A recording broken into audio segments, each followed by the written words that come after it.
উচ্চ রক্তচাপের রোগীর বা হাই ব্লাড প্রেশারের রোগীর বা হাইপারটেনশনের রোগীর সাধারণত কোনো লক্ষণ বা উপসর্গ বা সাইন সিমটম থাকে না।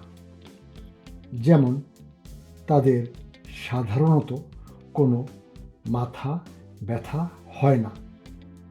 তবে রক্তের চাপ বা ব্লাড প্রেশার যদি হঠাৎ করে দ্রুত বেড়ে গিয়ে 180/120 মিলিমিটার মার্কারি বা তারও বেশি হয়ে যায়, তখন অবশ্য মাথা ব্যথা সহ অন্যান্য লক্ষণ বা সিমটম যেমন চোখে দেখতে অসুবিধা, বুকে ব্যথা, শ্বাসকষ্ট, পিঠে ব্যথা, কথা বলতে অসুবিধা, বাহু এবং বা পায়ের অসাড়তা, অবশতা, দুর্বলতা ইত্যাদি হতে পারে।